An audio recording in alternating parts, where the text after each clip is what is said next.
Évite ces erreurs quand tu dragues une femme. Vous savez, draguer quelqu'un peut être un exercice délicat. Et certaines erreurs peuvent rapidement faire fuir ou mettre mal à l'aise la personne que tu approches. Voici quelques erreurs à éviter pour maximiser tes chances de réussir tout en restant respectueux. La première erreur, ne pas respecter son espace personnel. C'est montrer trop insistant ou envahissant. Ça peut être physiquement ou verbalement. On part à gauche, tu es là. À droite, tu es là. Tu la poursuis par-ci, par-là, comme une chasse à la sorcière. Il faut respecter son espace. Ça peut être physique ou verbal. En discutant avec elle, il ne faut pas toujours monopoliser la parole. Il faut la laisser le temps, l'espace de s'exprimer librement.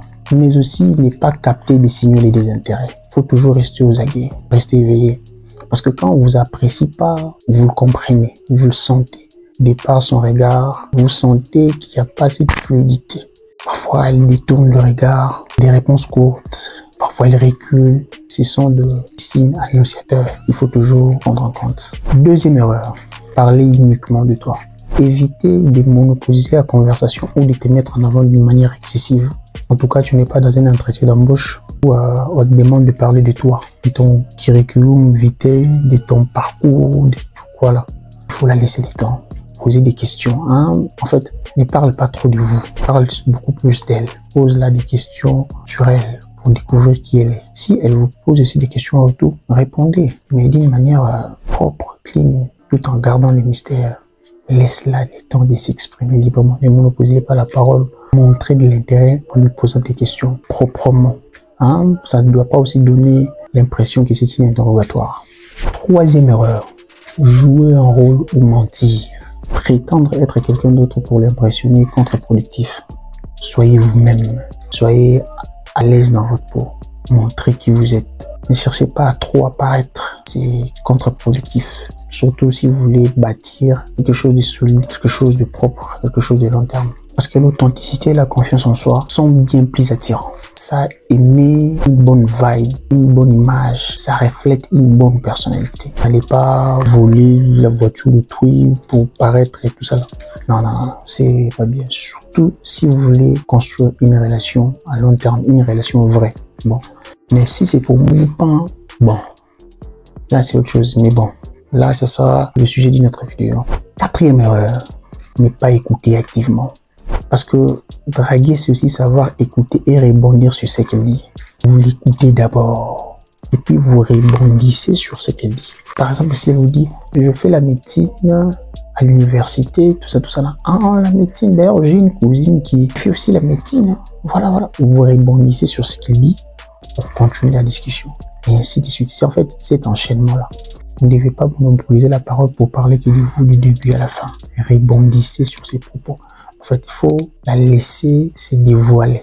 Mais aussi éviter de préparer des prophases pendant qu'elle parle. Soyez vous-même, soyez relax. Respirez profondément. Vous pouvez être stressé. Bon, c'est pas grave, ça vient avec le temps. C'est question de s'habituer, de pratiquer, ça va venir.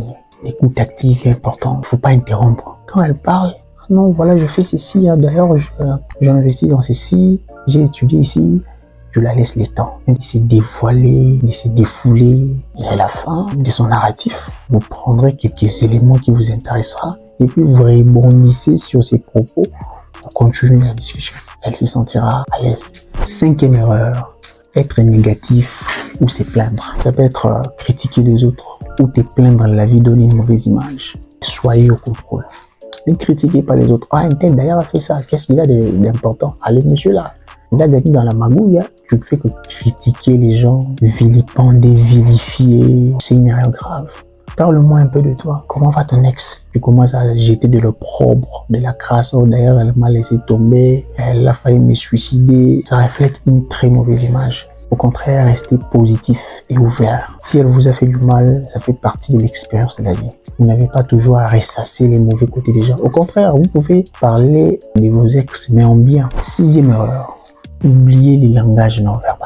La grande majeure partie de leur langage sont non verbales. Je dirais même plus de 80%. Il faudrait développer cette capacité de comprendre et de décrypter ces langages. Par exemple, il faut garder le eye contact, maintenir le regard. Mais un regard trop insistant peut paraître intimidant. Il faut savoir bien doser, bien ajuster. Hein? Garder le juste milieu. Mais aussi, sois détendu et naturel dans tes gestes et expressions. Septième erreur, ne pas accepter un non ou un manque d'enthousiasme. Vous savez, beaucoup de gens n'admettent pas qu'on leur dise non. Aujourd'hui, je vous dirais que le non est normal.